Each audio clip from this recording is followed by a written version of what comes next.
Hey Sister Amazons and Witches, this is Lori the Witchcrafter.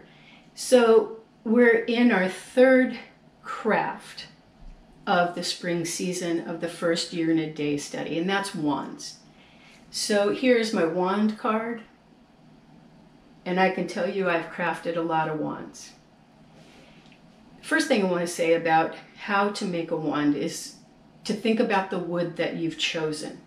So if you got my book, The Amazon Tradition of Ritual Arts and Magical Crafts, in the back you'll find an appendix that has a bunch of different woods listed and the energetic properties that I feel like they hold. It's up to you if you want to buy one of those specialty woods or you want to choose a wood of your own, which I do encourage for your first wand. Now, let me begin by saying that I encourage you to develop a relationship with the tree that you're going to harvest from. In our tradition, you want to harvest a live branch if you can, at least for your first wand. You don't want to harvest something that's already fallen or dead wood because it's not as powerful. It doesn't hold that life force that your wand is giving you and sharing with you. So you want to develop a relationship with the tree if you can. Spend some time with it. Ask its permission. And if you get quiet and you listen and you just meditate with that tree for a moment, it'll tell you very clearly whether it is giving you permission to cut it or not. So for a wand, if you get the permission from the tree, go ahead and cut a section about 15 inches.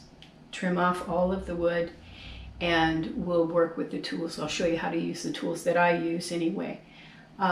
So let's head on out to the workshop and get started. Okay, so here we are outside, and this is a piece of apple branch that some friends sent me from up north. I love using apple as a first wand for new witches, and so my friends send it to me when I'm teaching a new class.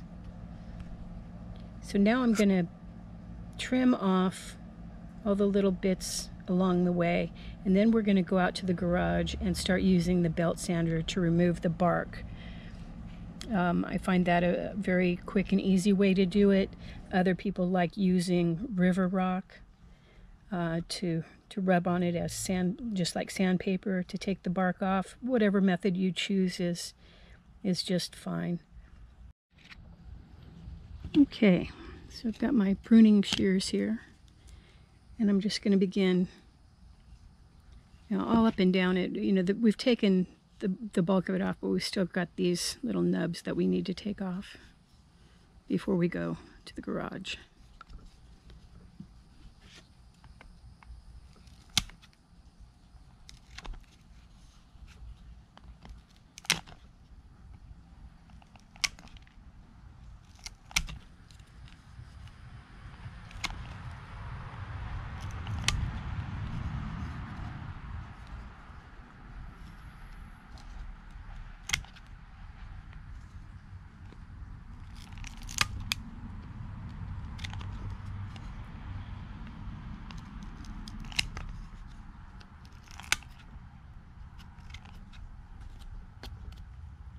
And that ought to do it. Okay, so here we are at the belt sander, and I'm going to set the camera up here on the bandsaw so you'll be able to see how I'm working this little branch. It won't take long. There'll probably be some noise, so I'll probably turn down the volume during the video.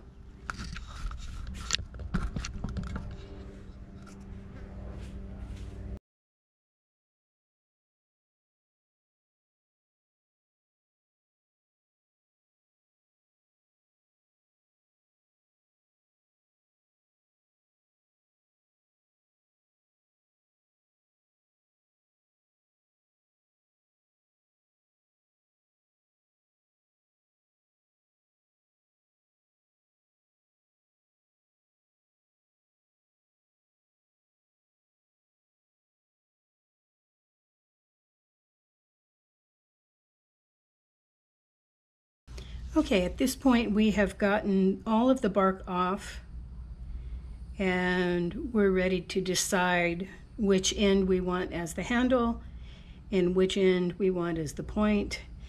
And I'm feeling this, and I think my original instinct was correct. I think we're going to go with this end as the point and this end with the handle. And so you can take that on here and just start twirling it down to a finer point. And you can blunt this end or round it out a little bit, depending on your preference.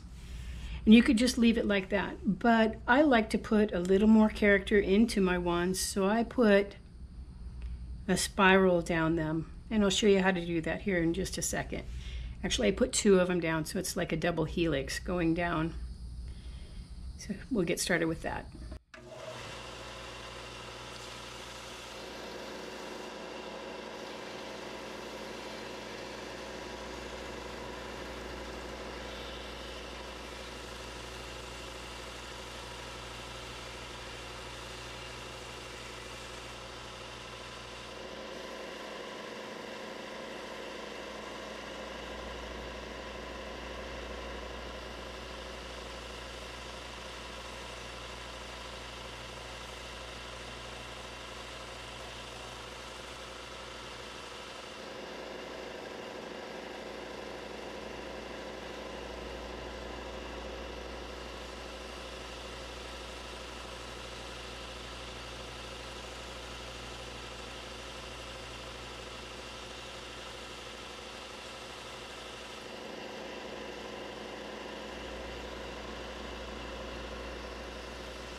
So there we are, we've got one spiral going all the way down. And then I'm going to turn it around and start that process again from the handle going to the tip.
So there we are, we've got the double spiral on it.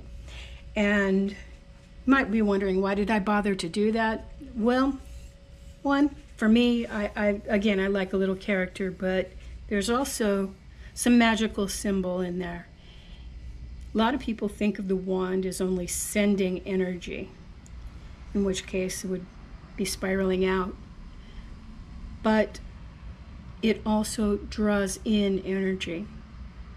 So you can draw in from the earth, you can draw in from the air, you can draw in from the water. Draw draw in from the fire.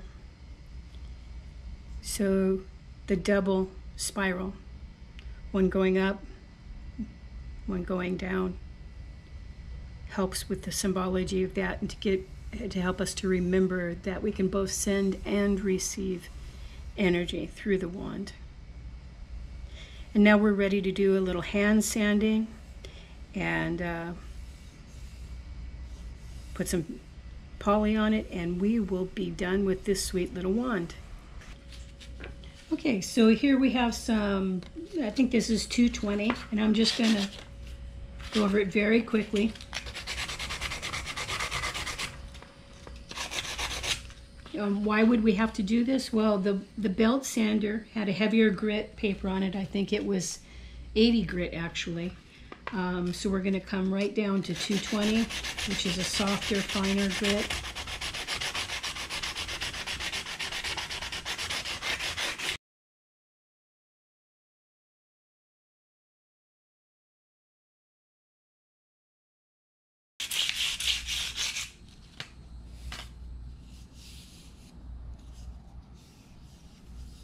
Okay, that feels right to me. And then I'm going to use some steel wool, and this is the finest level of steel wool. And I'm going to put some muscle into this. And what the steel wool is going to do is take it down to a real hard shine. Be very, very smooth, and it'll bring out some of the natural color of the wood.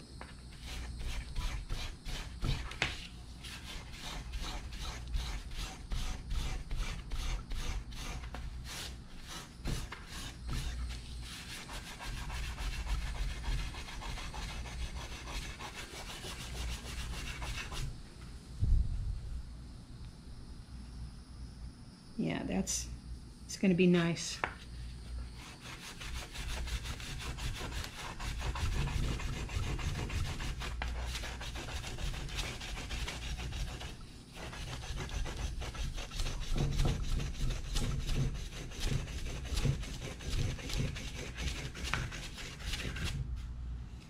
I don't know if you can tell or not, or if the camera's going to pick it up, but where I've done with the steel wool, it started to change color just a little bit darker than what's up here.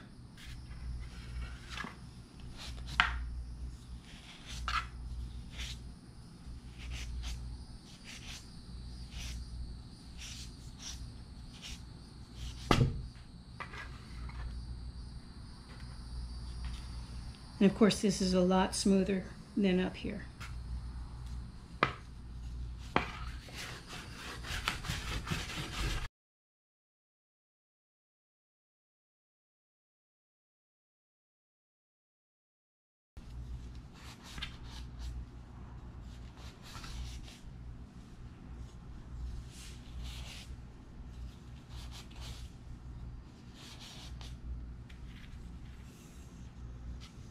So that's a real nice start on that.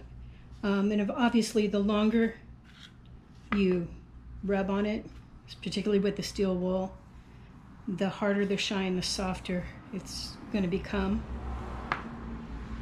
But for time's sake of the video, we're going to give this a few more wipes and then we're going to call it good.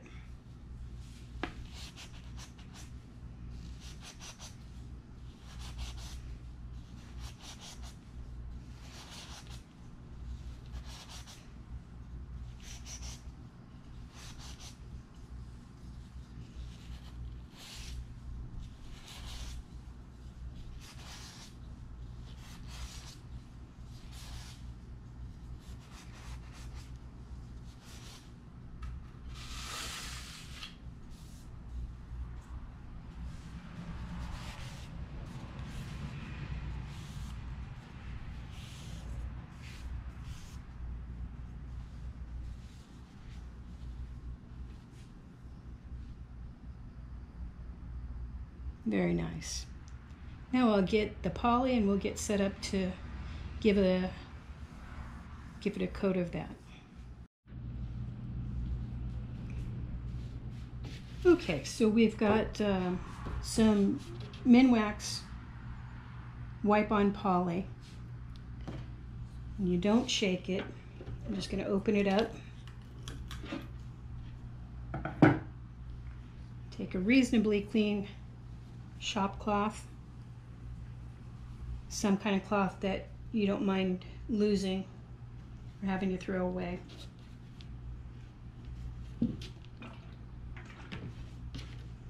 Just takes a little bit.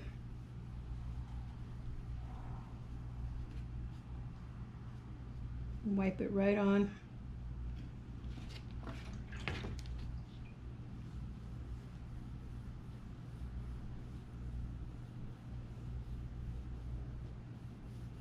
Brings out the color, gives it a little bit of a shine, but most importantly, it protects the wood.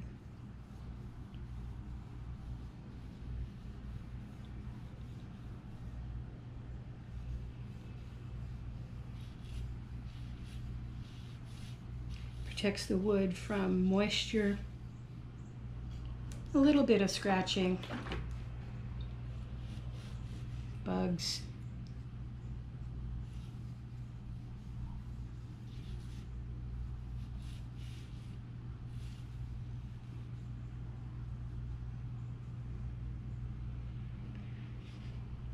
Now you might want to wear gloves. It's totally up to you. I do so much of this, I really don't care about getting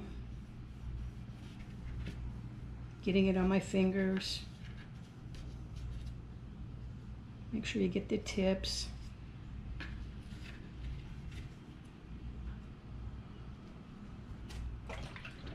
And you can put as many coats of this on as you want, but you really do want to let it dry between coats.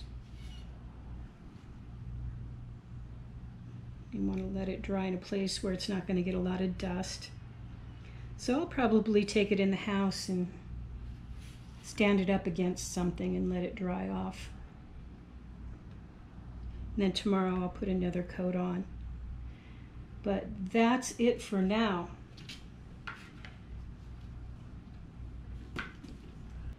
And I also want to share with you that though it's not part of this video or this project, I like to make sheaths for my wands. So this one could just slip right down in, right? And you can dye this leather. If you choose to use leather, you can dye it any color you like. And I just ran it on my sewing machine. So it's 2 pieces. This back piece, this bottom piece, comes up and loops over down about, 2.5, 3 inches to give you a nice belt loop there. Okay, so you can slip it right through your cords or your belt. And I leave a little tab unsewn so that it's easier to get my wand in and out of.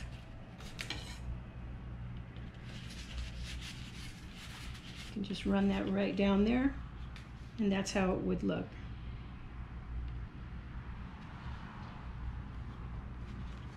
But you can make this out of cloth. You don't have to use leather. Pretty much any material that you prefer, you can make a sheath out of. So now that you've seen me craft a wand out in the garage, I want to take just a minute to remind you to be working on your wand cards if you haven't already started them, if you're working the Year in a Day program on the Amazon tradition. And I also wanted to take a minute and show you some of the wands that I use. These are my personal ones. So this one is a very thin Rowan wand. This one is an ironwood wand. Ironwood is one of the hardest woods in the world, and in our tradition it represents and works well and corresponds to the matriarch. Rowan, by the way, is corresponding to the maiden.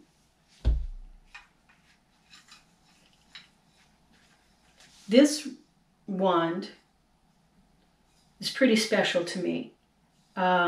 It was or it is actually wild cherry. It was from a tree that was hit by lightning that I was standing in front of when it was hit at the Michigan Women's Music Festival. So it's wild cherry. It was blown off the tree by lightning that I was only a few feet away from, and I could just, the static electricity was all around me. I could taste the steaming sap from the tree in my mouth, and I could feel and smell the electricity in the air. It was an incredible experience. So this is the wild cherry wand that I wanted to preserve with that wood. And of course, this is my own apple wand. It was the first wand I ever made. It's a wand that I crafted with my teacher, Falcon River.